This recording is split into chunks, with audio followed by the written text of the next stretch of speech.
అందరికీ నమస్కారం అండి. ఇప్పుడు నేను చెప్పేది ఒక్క చిన్న మాట. ఇది మాత్రం బాగా గుర్తుపెట్టుకోండి.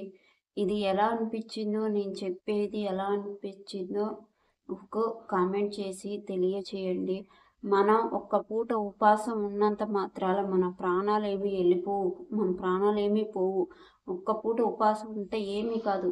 ఆ ఒక్క పూట ఉపవాసం ఉండకుండా ఒక్క ముద్ద అన్నం కడుపులోకి పోవాలని మనం అప్పులు చేస్తే మాత్రం ఎన్నో నిద్రలు లేకుండా పిచ్చి వాళ్ళమయ్యి రోడ్ల మీద తిరిగి రేపు మన ఇంటి మీదకి వస్తే మనం ఏ సమాధానం చెప్పాలి, మన ఫ్యామిలీకి ఎంత ఇబ్బంది అవుతుంది, మనకెంత ఇబ్బంది అవుతుందని ఒక్కసారి ఆలోచించి అప్పులు చేయటానికి తయారుగా ఉండండి. ఎందుకు అంటే ఒక్క క్షణం ప్రాణం పోయినా అది మనకి ఏమీ అనిపించదు. కానీ దినం దినం రోజులు రోజులు ఆ బాధలు పడతంటే అది పడే వాళ్ళకే తెలుసుద్ది. అది ఎంత నరకంగా ఉంటుంది అంటే బయటికి చెప్పుకోలేము. అలా అని మన ఆత్మహత్య చేసుకుంటే మన ఫ్యామిలీ ఏమవుతుందన్న భయం, మన ఫ్యామిలీ ఏమైపోతుందన్న ఆలోచన, రేపు పొద్దున్నే లేచి అప్పులోళ్ళు మన ఇంటికి వస్తే ఏ సమాధానం చెప్పాలన్న భయం, బాధ, ఇవన్నీ మనని పిచ్చి వాళ్ళని చేసి ఎన్నో రాత్రులు నిద్రలు లేకుండా చేసుద్ది. ఇది నేను ఎందుకు చెప్తున్నాను అంటే నేను చాలా మందిని చూశాను. నాకు చాలా అనుభవం ఉంది. అప్పుల వల్ల ఎంత నరకం అనిపిస్తున్నారో. కొంతమంది సూసైడ్ చేసుకొని కూడా చచ్చిపోయిన వాళ్ళు ఉన్నారు. ఆ వడ్డీలు కట్టలేక, ఆ మాటలు పడలేక, ఆ అప్పు తీర్చలేక.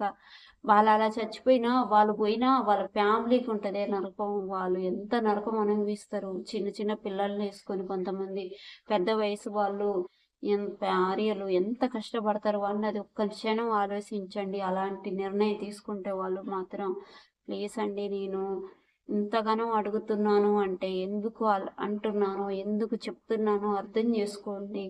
ఒక పూట ఉపవాసం ఉండి ఏమీ కాదు. కష్టపడండి, రూ. 4 సంపాదించండి. మీరు రూ. 4 సంపాదించినా కూడా ఆ రూ. 4 ఉన్నాయని కూడా దర్జాగు పోకూడదు. పనికిరాని వస్తువులు తీసుకోకూడదు. ఎక్కువ ఆడంబరికి పోకూడదు. ఆ రూపాయికి రూపాయి ఎలా కూడబెట్టాలన్నది మాత్రం ఆలోచించండి. అప్పుడు ఎలాంటి అప్పులు మనకు అప్పు చేయాలన్న ఆలోచన రాదు. ఒకవేళ అంతగా అప్పు చేయాల్సిన అవసరం వస్తే మరీ అంత ఓవర్గా చేయకుండా అప్పులు కొద్దిగా లిమిట్గా చేసుకోండి. మరీ తలకు మించిన అప్పులు చేసుకుంటే జీవితం అప్పులు కట్టడానికే సరిపోతుంది. మన మనసుకి ప్రశాంతత ఇవ్వదు. ఇది ఎందుకు చెప్తున్నాను అంటే మన మనసు కోరుకుండేది ప్రశాంతంగా ఉండాలి. విశ్రమైన ప్లేస్లో సంతోషంగా మన ఫ్యామిలీతో గడపాలి.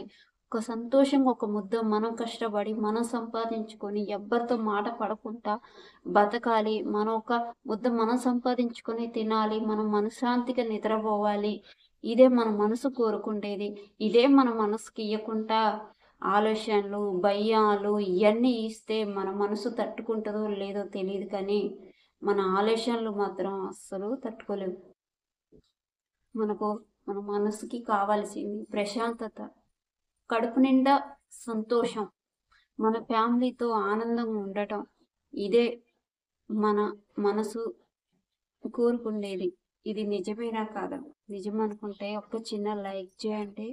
మన ఛానల్కి కామెంట్ చేయండి. కొత్తగా వస్తే మన ఛానల్ని సబ్స్క్రైబ్ చేసుకోండి. నేను చాలా అనుభవంతో చెప్తున్నాను. ఈ అప్పుల గోల వల్ల ఎంతమంది ఎంత ఇబ్బందులు పడుతున్నారో నేను చూస్తున్నాను కాబట్టి చెప్తున్నాను. ఎవరైనా సరే అండి, అప్పులు చేయకండి. రూ. 4 కష్టపడి సంపాదించండి. ఏమీ కాదు. కష్టపడి సంపాదించితే మనం మనశ్శాంతిగా నైట్ మనశ్శాంతిగా మనం నిద్రపోగలుగుతాము. మనకు కావాల్సింది కంటికి నిద్ర, కడుపుకి అన్నం. మన ఫ్యామిలీతో టైం కేటాయించి వాళ్ళతో సంతోషంగా గడిపే ఆ క్షణాలు, ఆ రోజులు, అదే మనకు కావాల్సింది. ఈ అప్పుల గోల, ఈ అప్పులు తట్టుకోలేక, ఈ వడ్డీలు కట్టలేక, ఈ మాటలు పడలేక ఇల్లులు వదిలేసి ఊర్లు వదిలేసి పారిపోవటమో, లేకపోతే ఫ్యామిలీని వదిలేసి సూసైడ్ చేసుకొని చనిపోవటమో ఇది కాదు మనకు కావాల్సింది. మన జీవితానికి మనం సంతోషంగా ఉండాలి. మన ఫ్యామిలీని సంతోషంగా చూసుకోవాలి. ఒక వస్తువు కొంటే ఒక వస్తువు ఒక వస్తువు కొంటే అది మనకు పనికి రావాలి, మన ఫ్యామిలీకి పనికి రావాలి. మన ఫ్యామిలీ సంతోషంగా ఉండేలాగా ఉండే వస్తువులు కొనాలి. డబ్బులు విచ్చడివిడిగా ఉన్నాయని ఖర్చు పెట్టుడు కాదు.